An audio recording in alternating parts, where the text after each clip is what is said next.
क्या है वैदिक परंपरा में? क्या हुआ? रीत क्या है वैदिक परंपरा में? ये चीजें आप लोगों को बहुत बखूबी समझ में आई भाई। ठीक है, देखो वैदिक परंपरा में रीत क्या है? तो रीत का मतलब होता है नैतिक व्यवस्था। नैतिक व्यवस्था एक ऐसी व्यवस्था जो नैतिकता के आधारित पर वर्ण व्यवस्था के द्वारा संचालित हो, तो इस प्रकार की व्यवस्था को रीत व्यवस्था कहते हैं। रीत व्यवस्था कहते हैं। अब रीत व्यवस्था के अंतर्गत इनका शामिल किया जाता है। इसका करेक्ट आंसर हो जाएगा 3। नेक्स्ट क्वेश्चन है, वैदिक परंपरा निम्नलिखित में से किस प्रकार के ऋण को अनुष्ठान का करती है?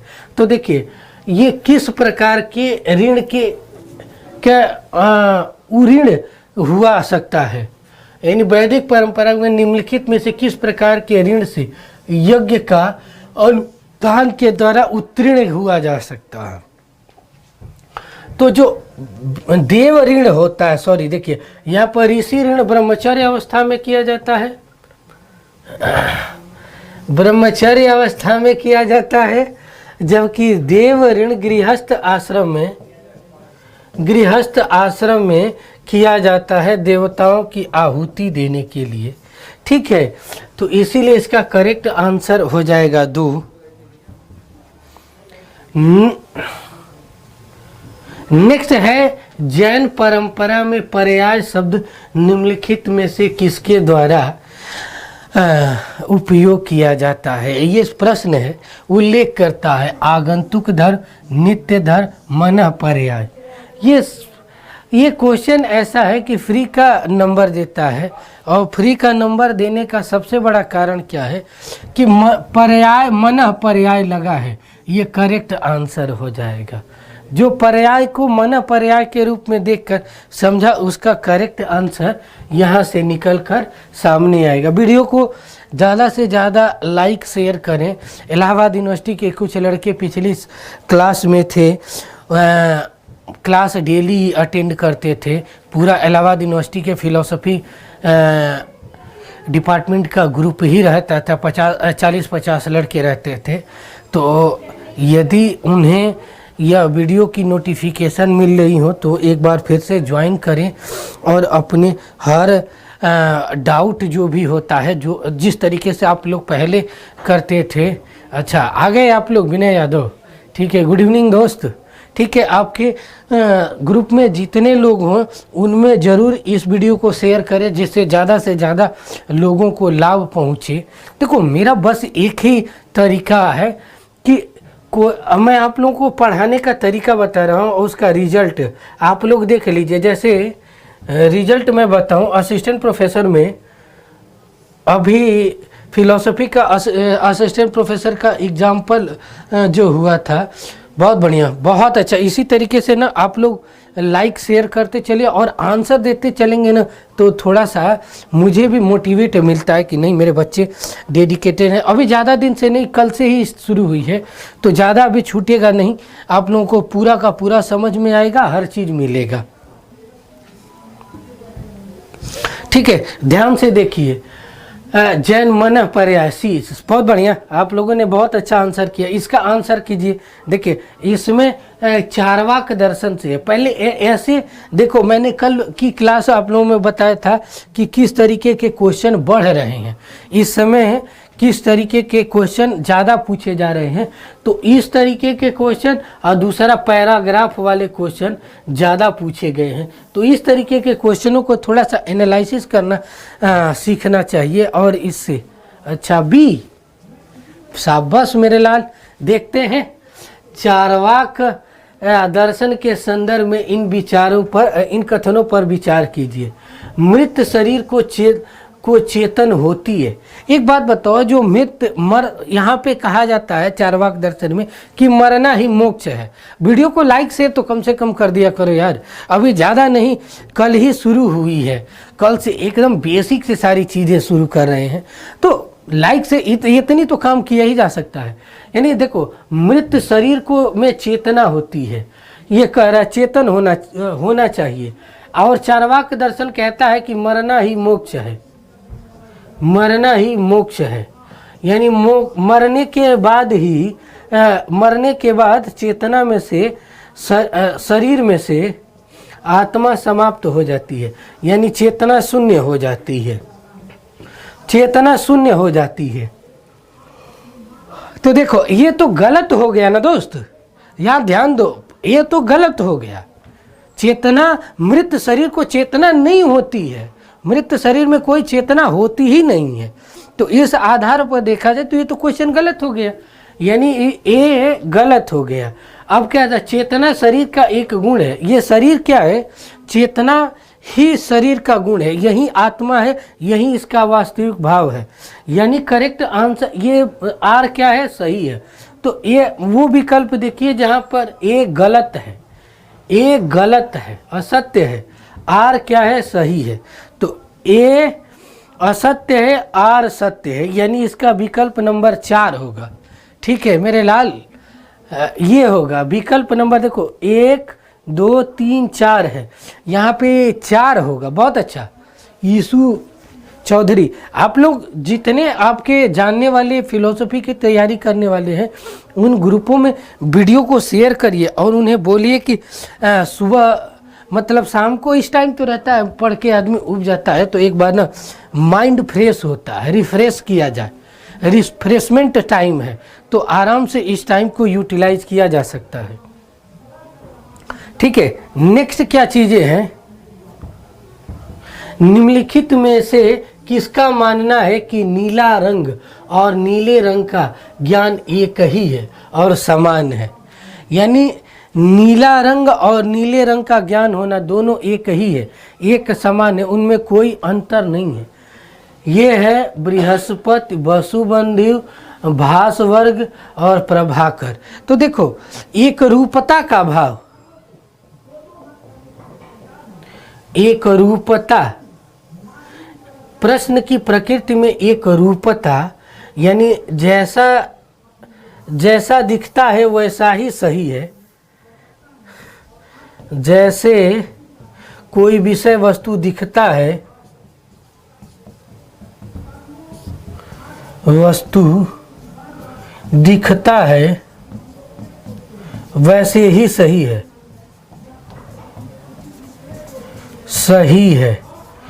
तो इस दृष्टिकोण से देखा जाए तो वहाँ पे ये दृष्टिकोण आचार्य बृहस्पति को जाता है।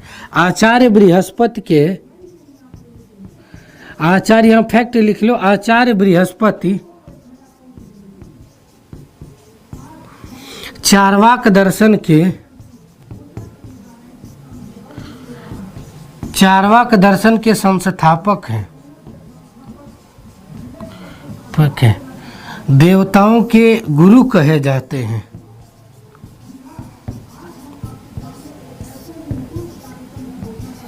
गुरु कहे जाते हैं। इन्होंने राक्षस और देवता के बीच जो युद्ध हो रहा था उसको सही करने, कम से कम वीडियो को लाइक तो करते चलो आप लोग। इसका आंसर देखो, इसका आंसर ए हो जाएगा। नेक्स्ट जो है, अब इसे मिलाइए, इसका आंसर दीजिए। इसका आंसर ईसु विनय, जो लोग भी हैं वीडियो को लाइक शेयर करते चलें और आंसर ज़रूर दिया करें। अच्छा लगता है जब आप लोग आंसर कमेंट करते हैं। तो यहाँ से ध्यान देखिए, इसका आंसर बताइए कौन सा सही होगा। ऐसे क्वेश्चन अक्सर आ रहे हैं और इससे कई चीज़ें तैयार होते हैं। ईसु इसका आंसर बता फटाफट। देखो, पंचकलेश की अवधारणा, पंचकलेश की अवधारणा देखो, थोड़ी बहुत भी इसमें ना बेसिक चीज़ें तुमको तैयार रहेगी तो ऑटोमेटिक कर ले जाओगे। पंचकलेश का वर्णन योग दर्शन में है, एक तो फिक्स हो गया। ठीक, अब दूसरा है पंचशील का, पंचशील का संबंध किस में है? बौद्ध दर्शन में है। ठीक, अब इसका देख लो, यानी ए का 2 किस में है? यानी ए का 2 3 में है, ए का 2 3 में है, यानी बी का 1 हो जाएगा। सी का परम पंच परमिष्ठ का जो स्वरूप है वह किस में होगा? तो वो होगा जैन दर्शन में। यानी कहने का तात्पर्य यही है कि इसका जो करेक्ट आंसर है वह 3 हो जाएगा। ठीक है, अब देखो न्यायिकों के द्वारा समवाय संबंध किस सन्निकर्ष से प्राप्त होता है? समवाय सन्निकर्ष की बात की जा रही है कि किसके द्वारा प्राप्त होता है। तो इसे थोड़ा सा ध्यान से आप लोग देखें। देखो समवाय का संबंध किसके होता है? तो 2 चीजें होती हैं, एक होता है विशेषण और दूसरा होता है विशेष्य। तो ये विशेषण और विशेष्य की जो विशेषता को उजागर करता है उसी में ये इसके भाव पाया जाता है। यानी इसका कहने का मतलब कि इसका करेक्ट आंसर हो जाएगा 4। ABCD नहीं है दोस्त, ये प्रश्न ही क्या है इस संदर्भ में है। अब न्याय भाषा के संदर्भ में ईश्वर इच्छा क्या है? ईश्वर इच्छा के संदर्भ में पूछ रहा है कि ईश्वर इच्छा क्या है। तो इसे हमें समझना होगा कि इस किसके अंतर्गत ये सारी चीज़ें हैं। तो देखो शक्ति का कारण के रूप में, लक्षण का कारण के रूप में, तीसरा स्वयं की शक्ति का कारण में, यह शब्द बोध के। तो इसका जो करेक्ट आंसर है वह 3 हो जाएगा। स्वयं शक्ति के संदर्भ में इसका यथार्थ स्वरूप दिखाई पड़ता है। नेक्स्ट है ईश्वर के अस्तित्व को सिद्ध करने के लिए निम्नलिखित में से कौन सी दर्शन अदृष्ट की सहायता लेता है? अदृष्ट की सहायता लेता है केवल न्याय, न्याय वैशेषिक योग और योग वैशेषिक। ये क्वेश्चन बहुत ही अच्छा है, इनको जरूर करने का प्रयास करना चाहिए, ऐसे क्वेश्चन मिलते हैं। तो देखो जो ईश्वर के संदर्भ में सिद्ध करने में अदृष्ट दर्शन का भाव है वह पदार्थवादी दर्शन में देखने को मिलता है,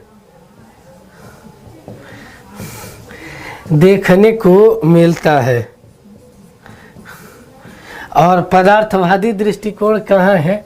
न्याय वैशेषिक दर्शन में। ठीक है, न्याय वैशेषिक दर्शन में मिलता है। हाँ ठीक है, बहुत अच्छे से इसी तरीके से करते चलो। ठीक है, आंसर जहाँ से आता है। लेकिन एक चीज़ नहीं समझ में आ रहा है यार, ये 1 2 3 4 में तू लो ABC लिख रहे हो, मेरी बात समझ में आ रही है ना कि नहीं आ रही है? हाँ या ना में ये भी तो जवाब दे दो। देखो अब यहाँ पे मिलान के लिए कह रहा है, यह योग दर्शन से संबंध है। थोड़ी सी बेसिक चीजें, योग दर्शन में संस्थापक कौन है? थोड़ा सा रिवीजन करा देता हूँ। महर्षि पतंजलि हैं। दूसरी महत्वपूर्ण ग्रंथ क्या है? पातंजल सूत्र है, योग सूत्र है। यह दोनों ग्रंथ में योग के सभी आयाम का वर्णन मिलता है। यहाँ पर एक चीज और है, ये जो है क्षिप्त विक्षिप्त मूढ़ एकाग्र निरुद्ध, क्षिप्त विक्षिप्त मूढ़ एकाग्र निरुद्ध। मैंने क्रम बता दिया, क्षिप्त विक्षिप्त एकाग्र, क्षिप्त मूढ़ विक्षिप्त एकाग्र निरुद्ध। इसका जो करेक्ट आंसर है वो 1 हो जाएगा।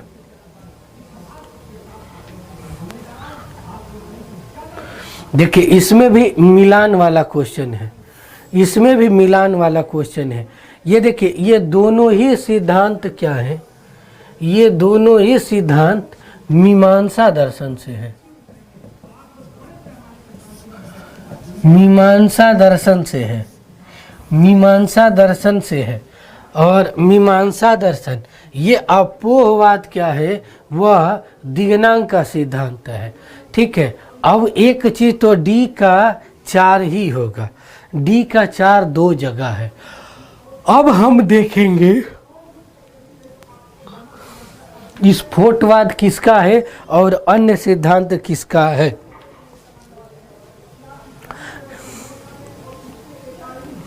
यानी देखो, अभी ही तान्यवाद है वह कुमारिल भट्ट साहब का है, कुमारिल भट्ट साहब का है।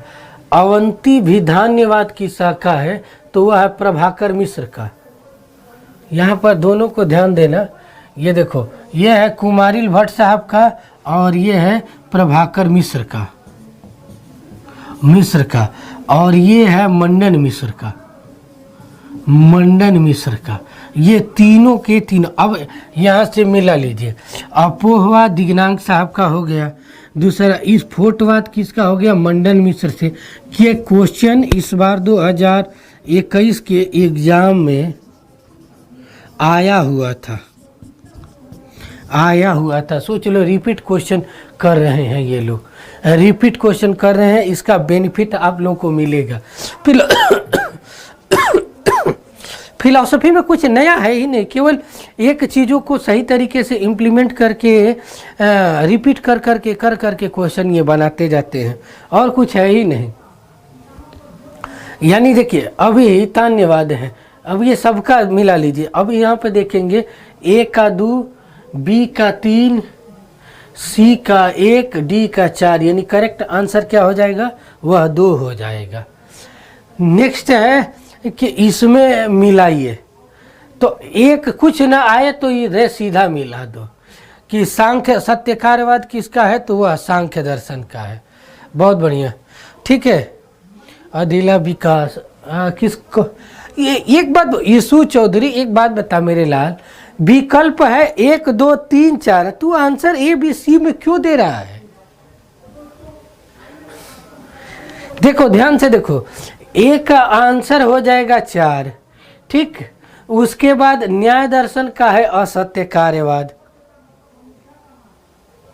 अब यहां से भी देखोगे तो आंसर मिल जाएगा, ए का 4 एक ही में है, यानी इस तरीके से देखा जाए तो तेरा आंसर सही है भी, ठीक है। ए बी सी डी रहे तो इस तरीके से आंसर देखा जाए तो ये करेक्ट आंसर माना जाएगा, ठीक। उसके बाद सी का 3, सी का 3,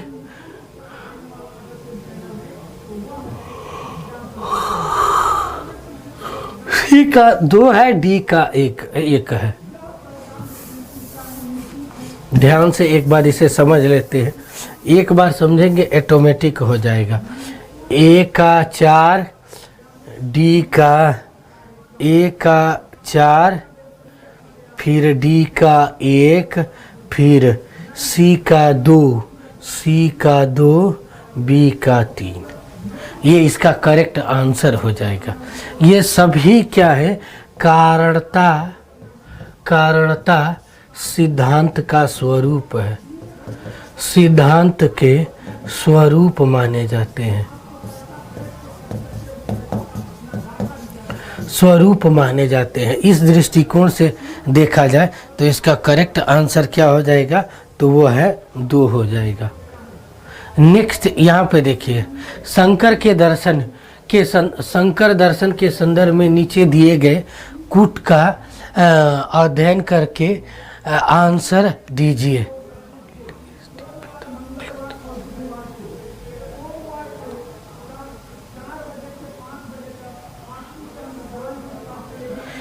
क्या कर रहे हो यार,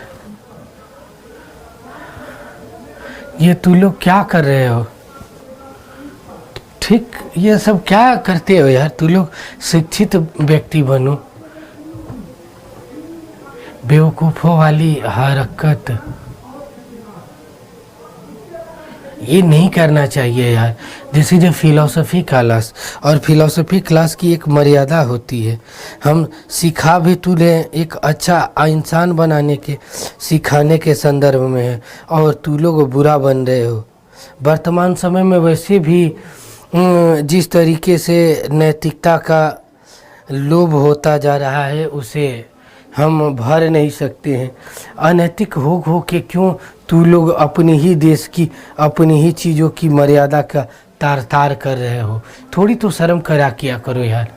तुम लड़का हो या लड़की, आई डोंट नो, बट इससे तुम्हारी न छवि, तुम्हारी परवरिश, हर चीज़ का बुरा इम्पैक्ट जाता है मेरे दोस्त।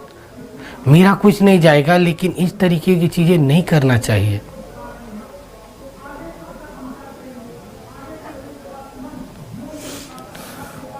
देखो, ब्रह्म जगत का अभिन्न मृत्यु प्रदान कारण है। ब्रह्म से भिन्न कुछ भी नहीं है। ये दो कथन है। अब ये पूछ रहा है कि इसमें से कौन सा सही है। तो देखो, ब्रह्म जगत का अभिन्न निमित्त तो कारण है, ये तो 100% सही है। ब्रह्म से भिन्न कुछ भी नहीं है, यानी संपूर्ण शरीर क्या है कि ब्रह्म की ही एक छवि है। यानी ए और आर बहुत सही है। ये दो इसका एक करेक्ट आंसर है सही। ईसु चौधरी, ये कौन ऐसा इंसान है इस तरीके की? हमें शर्म आती है कि आज की पीढ़ी को क्या हो गया है। ओवर स्मार्ट बनने के चक्कर में बेवकूफ़ होते जा रहे हैं लोग। अरे कुछ तो शर्म किया करो यार आप लोग। मर्यादा, नैतिकता की हर चीज़ ओवर स्मार्ट बनने के चक्कर में बेड़ा गर्क कर चुके हो। मुझे तो कभी कभी शर्म आती है कि इस तरीके की निकृष्ट मानसिकता के लोगों को सोचना चाहिए इन चीज़ों को। इसका करेक्ट आंसर ये दोनों सही है, ठीक है, और ए आर की सही व्याख्या भी कर रहा है। इसका करेक्ट आंसर है।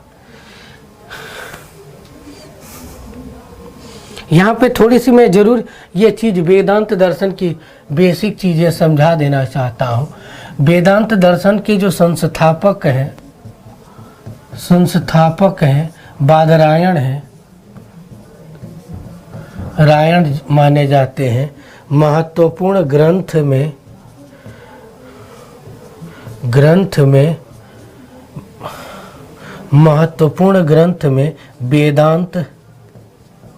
वेदांत सार, वेदांत सूत्र माना जाता है, ठीक है। अब इसके वेद की यह व्याख्या कर्म के आधार पर न करके ज्ञान के आधार पर करते हैं, ज्ञान दृष्टिकोण से। तो इसकी 4 अवधारणाएं दिखाई पड़ती है, जहाँ शंकर दिखाई पड़ते हैं, रामानुज दिखाई पड़ते हैं, मध्वाचार्य दिखाई पड़ते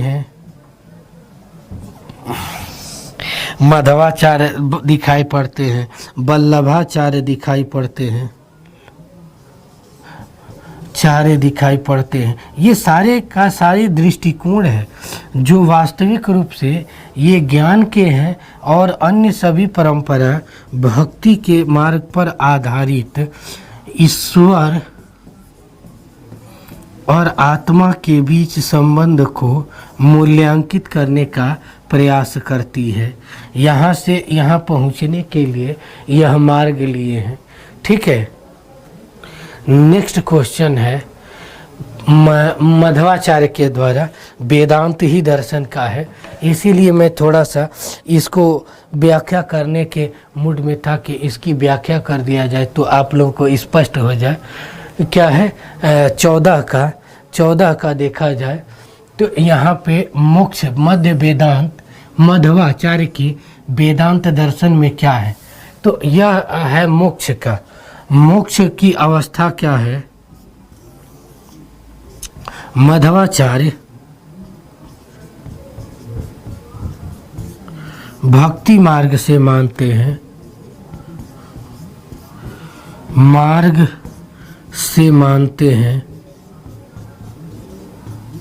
भक्ति मार्ग से मानते हैं, और भक्ति मार्ग में देखो भक्ति, यहाँ पर मुक्ति को दो भागों में बांटा गया है। मुक्ति को दो भागों में बांटा गया है। सविकल्पक मुक्त, संप्रज्ञात समाधि, सॉरी,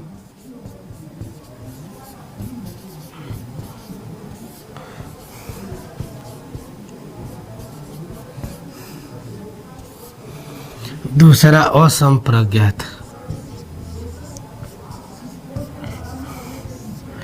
समाधि।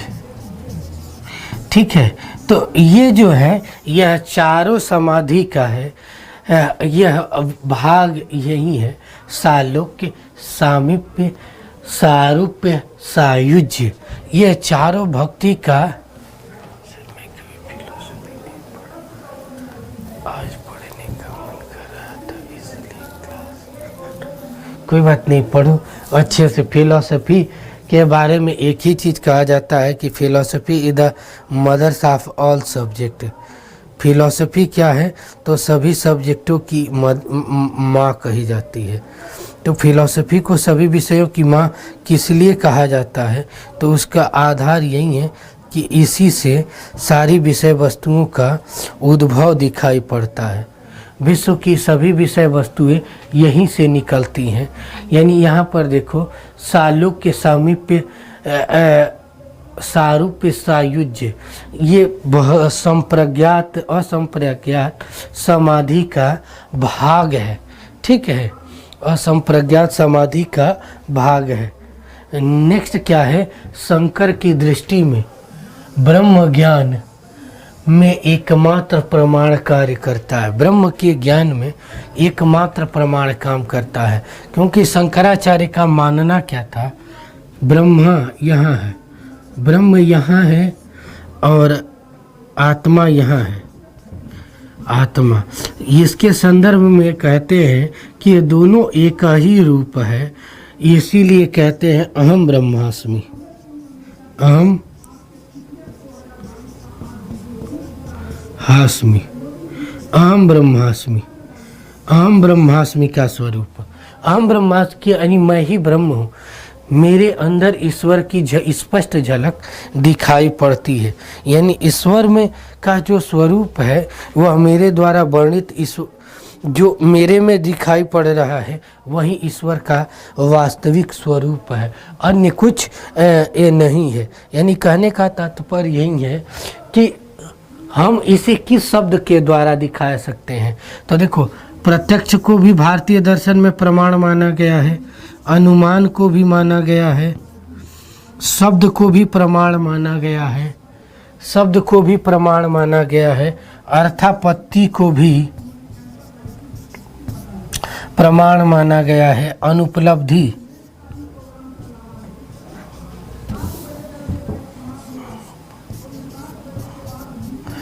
अनुपलब्धि को भी प्रमाण माना गया। ये सारे प्रमाण के आधार हैं। यानी 2, 3, एक और है उपमान, उपमान 4, 5, 6 प्रमाण माने गए हैं। और शंकराचार्य ऐसे व्यक्ति हैं जो सभी को मानते हैं। अर्थापत्ति के नहीं दोस्त, देखो जो इसका निवारण होता है, जिसे हम महसूस करते हैं ईश्वर के यथार्थ विषय वस्तु का, वो है शब्द प्रमाण के द्वारा। यानी ईश्वर वेदांत में, वेदांत यानी उपनिषद, उपनिषद में वर्णित शब्दों को ही यथार्थ शब्द कहते हैं, शब्द कहा जाता है, और उसी को स्वीकार करना वास्तविक उद्देश्य माना जाता है। इसलिए इसका यथार्थ कारण 4